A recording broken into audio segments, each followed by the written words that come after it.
Hi, and welcome to the 15 Minutes with True Crime podcast. My name is Joe Tommaso, and I'd like to thank you all for listening to this edition. Usually this show deals with individuals who have been found guilty of a crime and are serving their sentences. The hope is that their stories might share a true insight to life in prison and not some sanitized version like people see on shows like Lockup and 60 Minutes In. The main purpose of our show is to let people see what jail and prison is really all about and hopefully turn someone's life around who may be heading in that direction. This edition of the show is a bit different, however. A listener reached out to us about Marcus Smith, who is incarcerated in the Pennsylvania Department of Corrections. Marcus and our viewer claim he is wrongly imprisoned and that, in fact, another individual turned themselves in not once but 3 times for the crime of murder, the second time bringing the murder weapon with him. Now, we can't say whether Marcus Smith is indeed innocent or not because we weren't there. However, we can and did verify that an individual other than Smith did in fact turn himself into police. We can also state that the detective assigned to the case, Margaret Peg Sherwood, was in fact charged with a 9-count criminal complaint and that the complaint had to do with not only hindering apprehension but lying and falsifying reports while she was a homicide detective. She was found guilty of several of the charges in a plea bargain. Smith claims the same thing happened in his case. At the time of her admitting guilt, the prosecution stated that her involvement in her cases could in fact taint other cases she worked on. If you like this show and would like to see it continue and get better, please donate to paypal.me/Joe Tommaso. That's paypal.me/JoeTomaso. If you have any questions, comments, or suggestions, or if there's someone you want me to try and interview, please email me at insidetherazorwire@gmail.com. Again, that's insidetherazorwire@gmail.com. Or you can snail mail me at P.O. Box 162, West Haven, Connecticut 06516. And now, without further ado, here's Marcus's story. An inmate at SCI Green. This is a call from Pennsylvania State Correctional Institution. Green. This call is subject to recording and monitoring. To accept this free call, press 1. To refuse this free call, press 2. If you like to thank you for using Securus. You may start the conversation now. Hey, good afternoon. Who am I speaking to? Hello. Hey, who am I speaking to? This is Marcus. Marcus, can you give me your full name and where you're calling from? Marcus Smith. Marcus Eugene Smith. Okay. And you're calling me from? SCI Green. Okay, now, I'm talking to you today because you are housed at SCI Green, and you've been there for how long now? Well, I've been incarcerated altogether 9.5 years, but I've been at SCI Green for 2.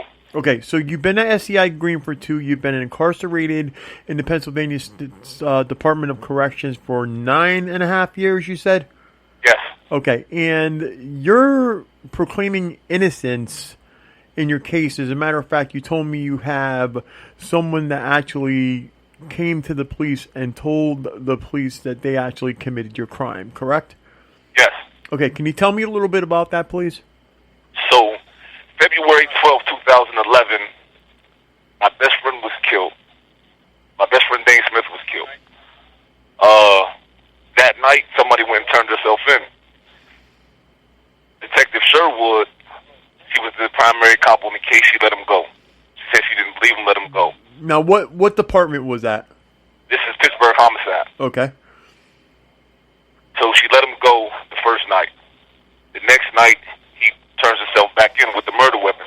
Mm-hmm. Confesses to the crime again. She lets him go again. February 14th, they come and get me.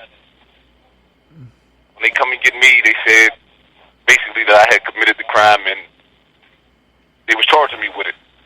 I've been incarcerated ever since February 14, 2011, and this guy turned himself in again on the 3rd time to my defense team.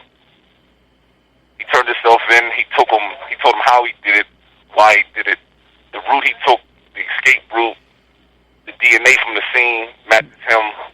I was going to actually ask you about that too. You said there was DNA that was found at the scene that did not match you and matched him. Can you tell me what that was? There was a hat that eyewitnesses placed on the shooter's head.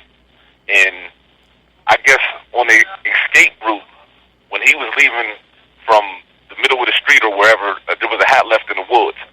The hat left in the woods, they said it was mine. They initially tried to say it was mine. They tested me for it. I came back. I wasn't a contributor to the DNA mixture at all. They tested him a few months later. He came back as the major contributor in this DNA mixture of this hat eyewitnesses put on the shooter's head. So at minimal, even if you were involved, which I'm not saying you were, it definitely shows that this other individual was there on the scene. Yes, that was initially. Now, the things changed during trial. During trial, a lot of things changed. A lot of things about this case changed. Okay, can you tell me some of them? At trial, this individual that the DNA mixture came back to, he testified at my trial. Now, this is a call from Pennsylvania State Correctional Institution, Green. This call is subject to recording and monitoring. Now, initially, he said he was on the scene. During trial time, he's completely off of the scene. His brother got picked up on the scene, and it was a coerced story. Mm-hmm. I have the paperwork to prove it was a coerced story. Mm-hmm. Detective Sherwood, the detective in my case, she was charged in 2018 with falsifying evidence, tampering with evidence, hindering apprehension, and a bunch of other crimes. So you're saying that the detective was actually found guilty of tampering with evidence, basically? Yeah. Okay, go ahead. So, and I've been alleged from the beginning, like, all right, I was set up. I have phone records to prove where I was. I have an alibi witness to prove where I was, that I was not on this scene. I have eyewitness testimony that says that they circled this other guy's picture and said he's the one that chased the victim in this case. Now, how did the victim in this case wind up dying? From a gunshot wound to the head, and I guess the chest too. Okay, and this other individual came forth not only on their own, but came forth the second time with the actual murder weapon. Yes. Okay, was the murder weapon produced at your trial? Yes, it was. It was used to charge me with. Okay, now, when it was brought there, did they check that for DNA or fingerprints at all? They checked it, but I don't. The results never came back to anybody at all. Okay. He walked, and I had paperwork. He walked into the Pittsburgh homicide office with this weapon on him. Right. And you're saying that the police officer or the detective just basically turned a blind eye. Now, what are you trying to do now for your case? What are you trying to do? Are you appealing it? What's going on? I filed a PCRA in 2016, and everything that this detective got charged with in 18, I alleged in 2016 in my first PCRA petition. My attorney filed from Pennsylvania State Correctional Institution, Green. This call is subject to recording and monitoring. My attorney filed a no merit letter, and the judge ruled on it. Said let him withdraw.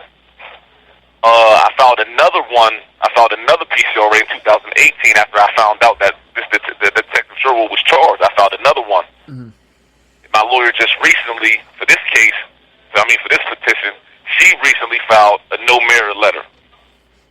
So now I'm filing the objection to her no merit letter. Okay, and your hopes are obviously to get out of prison, but what do you think should happen to the individual that came forward? Now, as far as the law goes, I don't think they can actually do anything to him. Okay. As far as I go, of course I want to get out of jail. Of course I have the proof to back up my claims. I have the proof to back up my claims of where I was, and there was a lot of withholding evidence, and I had phone records. My phone records they didn't want to produce the phone records that I needed. I had 2 cell phones. They produced one record, but they wouldn't produce the other one. But this Detective Sherwood, she's the one that initially put a warrant out and subpoenaed my phone records. Mm-hmm. Mm-hmm. And your phone records showed that you were someplace else. My phone records proved that those phones were in use at the time. How far away from the scene were you, per your phone records? Do you know? I would say, about a half a mile at least a half a mile. Okay. What obviously we know what you're hoping for. What would your message be to people on the outside, regarding your innocence in this case, and what would you look for? Can the public help you? This is what I'm asking. There's a lot of guys that had Detective Sherwood on their case. Steven Zappala, the head DA, said that if any of his officers was found guilty of misconduct, he would pursue it to the fullest extent of the law. This wasn't done in Detective Sherwood's case. Mm-hmm. He let her off, and they claim that all her cases went through a thorough review and vetting process already in 2018. She was charged in 2018. They said all her cases were reviewed in 2018. She's been a cop since 1989, and with homicide since 2008. That's impossible that they went through all that. And if they did, I would have been back in court already, and I would probably be home already if they really reviewed those cases. Now, Sherwood was charged. Do you know if Sherwood was actually found guilty at all, or They let her in 2019, August 2nd, I believe. They let her plea out, no contest, so she's still liable, but she's not criminally liable. so basically you can't? Well, basically what happens is she can't be criminally charged, but she can be held civilly charged. Right. Have you tried anything other than what you're doing now for your case? I mean, and more than that, I mean, something like the Innocence Project or something like that. I mean, would you put a plea out to them to try to help you? In 2013, I was sent to SCI Albion, and the Innocence Project actually reached out to me first. Mm-hmm. I never knew anything about the Innocence Project until I got to Albion, and they sent me a letter, and they sent me letters all the way up until 2018, and they was like, all right, well, the DNA already proves that this is not your DNA, so there's nothing we can do for you because they deal in DNA. Mm-hmm. So they just basically dropped off your case. Yes, in 2018. Now I've recently filed. I typed up a cover letter and I've sent it to the Citizens Police Review Board and any pro bono lawyers out there and basically anybody that'll listen because I've been fighting this for going on 10 years. Mm-hmm. That's what I'm looking for right here. I'm looking for you to basically ask, anybody to try to give you some kind of assistance. Yeah, anybody can do it. I mean, anybody can do that. As far as authority goes now, my hope is that somebody reviews it and looks into it and contacts me because I can prove it. But I don't have no hopes that the DA's office will do it. So now the other thing I was going to ask you too is you've had some problems with some of the lawyers in the past that have been on your case, dropping off your case as well, correct? Yes. You know what the reasons for that are? They're strange to me. Now, all the reasons are strange. March 24th, this individual at the DNA matches, he went back to, when he met with my attorneys and he told them why and how, and this is a confession. Mm-hmm. I have the documentation to prove that this is a confession. My first lawyer told me it doesn't constitute as a confession. Okay. And my second lawyer, she was on the case for about a year and a half, and all of a sudden she's like, all right, well, you have no merit. But none of my prior attorneys raised any constitutional significance in my case. So now what I'm also wondering is, by chance, do you think that your attorneys were talked out of pursuing this case? I do. I think it started with my trial lawyer because there's evidence. There was overwhelming evidence in my favor. There was overwhelming exculpatory evidence in my favor that he didn't pursue. Like this woman that pointed out this guy that confessed to it and circled his picture and said he's the one that chased the victim. He never pursued her as a lead. He never pursued her at all as far as a defense witness. Do you think that the prosecution withheld evidence that could have proved your innocence? Well, I know they did that. They withheld a lot. And the DA in my case, ADA Chopansky, he was a part of that process. They let in so much perjured testimony that they knew was false. The physical evidence and the other evidence in my favor, the exculpatory evidence, it contradicts everything that they had that was said up on the stand. right now, your case is in the court system right now, correct? Well, I'm waiting on the judge to file a 907 ruling, so yes, I would say yes. Okay, do you know what court that is right now? I know this is my PCRA petition, so... Is it still state court? Yes. Okay, so any lawyers out there that would handle this case pro bono, or maybe the Innocence Project again, would, if you guys would be willing to help Marcus, obviously, you can contact him at FCI Green.